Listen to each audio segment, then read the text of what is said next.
I came back here where I started because I will shoot my final Netflix special tonight.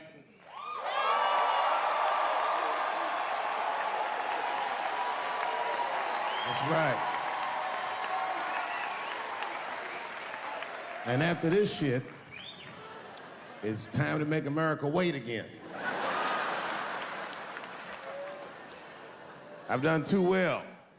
You know, if you black in show business and do too well, it's scary, nigga. Like, you gotta get the fuck out of the casino while the getting's good, while you're still winning. If you don't walk away from the table, that's how niggas get Kevin Harted. You already know. That's my man. I'm just saying, if he got a sex tape out, well, it's just a matter of time for me.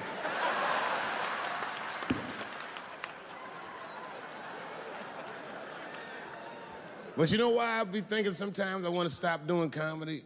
And you know, I don't want to sound like a braggart saying this, but the real, like, reason I want to stop is because I'm too goddamn good at it. I'm not even exaggerating. It's not exciting. Every night before I come out on stage, I'll be backstage like, I'm sure this is gonna go well. And it always does. I'm so good at writing jokes, and this is not even an exaggeration. I actually write jokes backwards. I will write a punchline with no particular setup in mind. I just put it on a scrap of paper, and I'll throw that scrap of paper in my fishbowl. I have a fishbowl in my house filled with random punchlines. And every once in a while, I'll shake the bowl, and I'll dig in there and just pull one out and see if I can make that shit work. And I picked one for this special. It's not an easy punchline to pull off. Are you ready? Yeah. Here it goes. The punchline is, so I kicked her in the pussy.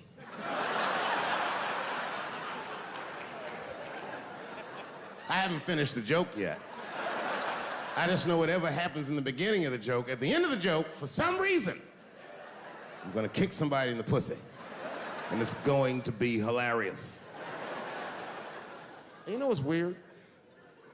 I've always remembered a time when I wasn't. You know, when I was growing up, I was probably about 8 years old, and at the time, we were living in Silver Spring. Yeah. Yes. Common misconception about me in D.C., a lot of people think I'm from the hood. That's not true. But I never bothered to correct anybody because I wanted the streets to embrace me. As a matter of fact, I kept it up as a ruse. Like, sometimes I'll hang out with rappers like Nas and them, and these motherfuckers will start talking about the projects. Yo, it was wild in the PJs, yo. And I'll be like, word, nigga, word. But I don't know. I have no idea. My parents did just well enough so that I could grow up poor around white people.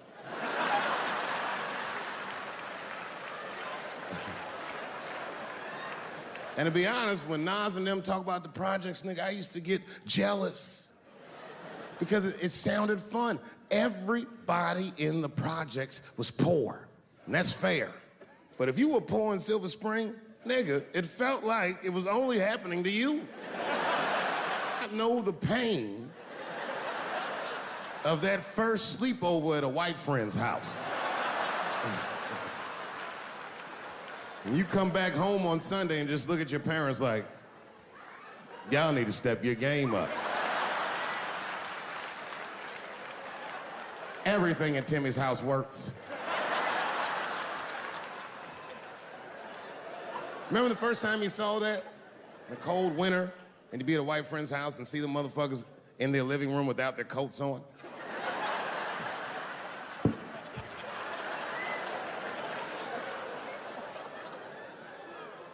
Timmy was one of my first white friends, like, in my life, man. He's a good dude, too. He moved to Silver Spring from Utah, of all places. I guess his family was affiliated with that Mormon church they got down there, and me and him used to hang out. And one day I was at his house, we were just hanging out, and Timmy says, Dave, why don't you stay for dinner tonight? I said, oh man, I'd love to, but I can't. If I'm not home before dark, my mother will kill me. That was a lie. My mother had several jobs. I hadn't seen her in like 3 or 4 days. At that point in my life, it was my experience that white dinner wasn't delicious.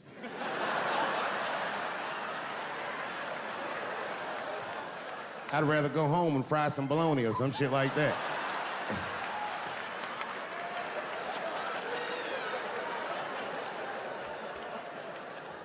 But then old Timmy threw me a curveball I wasn't expecting. He said, oh, it's too bad you can't stay, Dave, because Mom made stovetop stuffing. I said, what the fuck, stovetop? Well, hold on, nigga, let me make some phone calls real quick. I had seen that commercial so many times, I had dreamt of getting my hands on some of that stovetop stuffing. And finally, I met a motherfucker that actually had a box of stovetop in the house. I couldn't miss this opportunity, so I pretended to call my mother. And then I came back and I said, Timmy, you're not gonna believe this great news. Mom said I can stay. And he said, fantastic. He said, why don't you come with me and we'll help set the table and then we can say the blessing. I had no interest in setting this motherfucker's table or...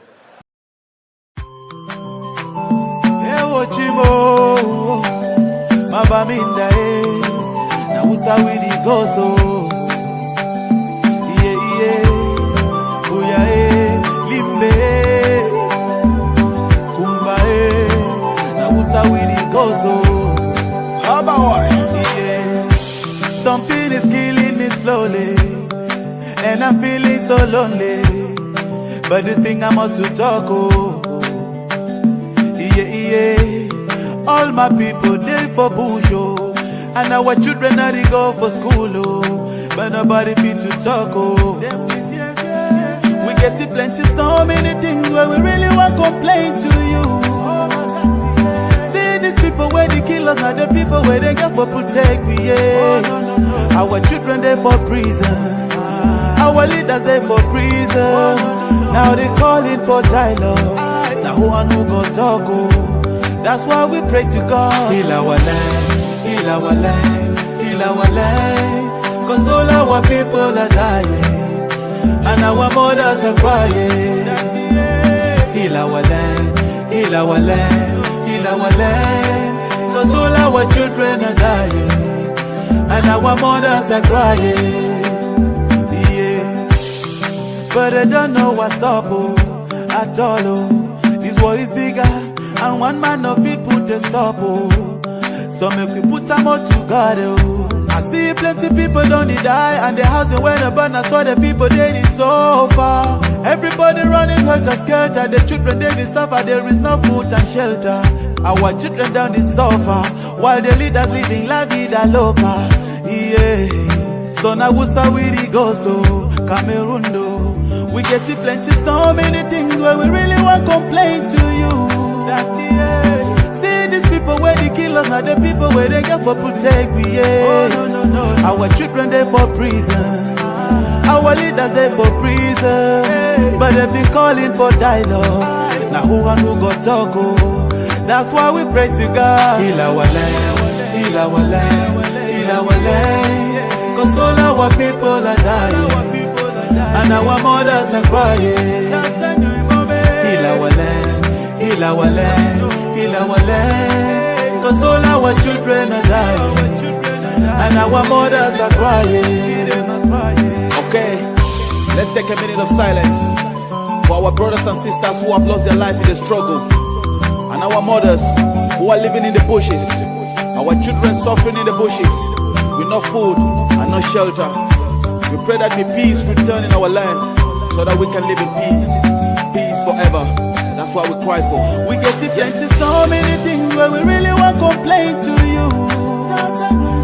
See these people where they kill us, not the people where they get for protect we, yeah. Our children they for prison, our leaders they for prison, but they've been calling for dialogue. Now who and who go talk, oh. That's why we pray to God. Heal our land, heal our land, heal our land. Cause all our people are dying And our mothers are crying. Heal our land, heal our land, heal our land. Cause all our children are dying. And our mothers are crying. Say we getting plenty, so many things that we really won't complain to you, Daddy. Now who's how we go so? Mabaminda Buya Limbe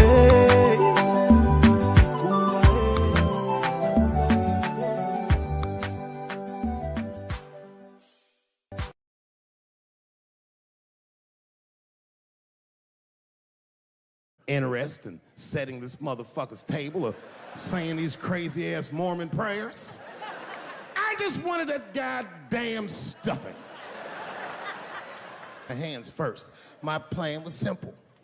Wash my hands slowly, and by the time I'm done, the table will be set, the blessing will be said, and all that there will be left to do is eat.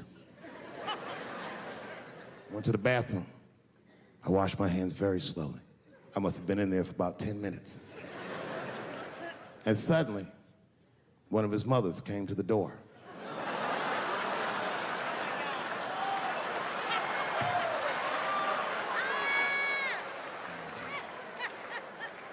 She was like, "Hi, David, right?" I said, "Yes, ma'am." She said, "Timmy tells me that you're planning on staying for dinner." I said, "I hope that's not a problem, ma'am." She says, "No, it's no problem. In fact, we'd love to have you. It's just that we weren't expecting company. And I'm afraid there's not enough stovetop stuffing for everybody." So I kicked her in the pussy. Bam! Ladies and gentlemen, I told you I'm dope, nigga. I told you what I was gonna say and you still didn't see it coming. And that's why I make the big bucks.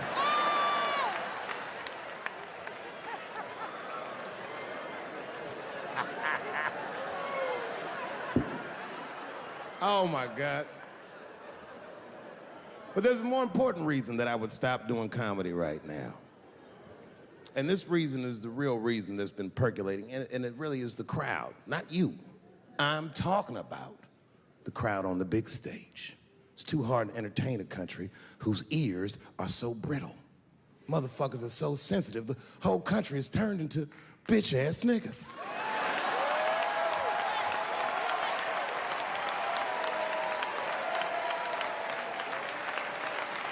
Everything you say upsets somebody. You know, I can remember when it all started. It was when I was doing Chapelle show. When I was doing Chapelle show, I used to do the show, and then on the weekends I do like concerts and shit like that. So I'm doing a concert, and there was a couple in the front row, beautiful couple. The wife was obviously Asian. You could see it in her face.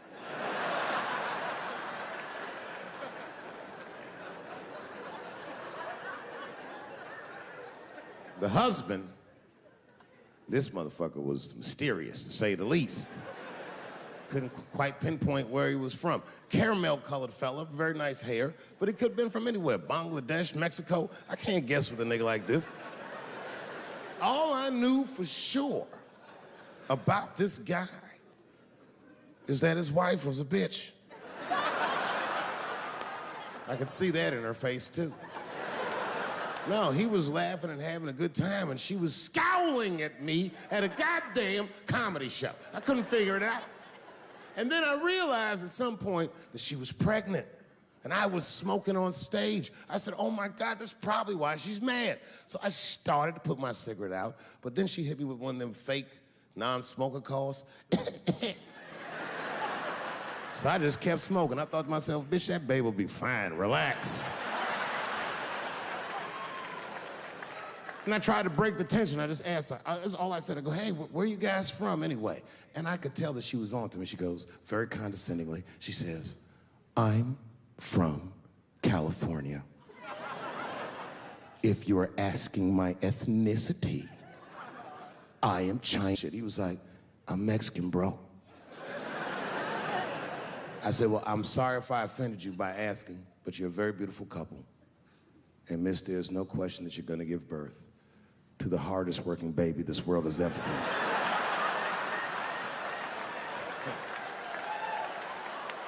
That's not a bad joke. She got very upset. She got up to leave immediately, but she didn't just leave. She had to take one last dig at me on the way out. I will never buy one of your fucking DVDs again, Dave Chapelle. I said, ma'am, with all due respect, Chinese people don't buy DVDs.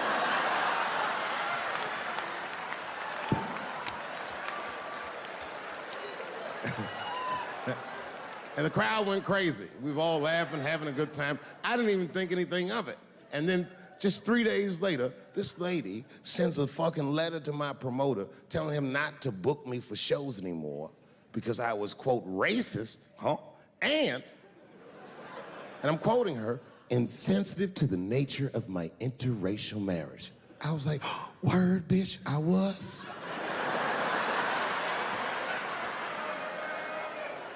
If she would know that I myself am in an interracial marriage. That's right. In fact, my wife is Asian too. Surprise, bitch, I'll see you on Thanksgiving.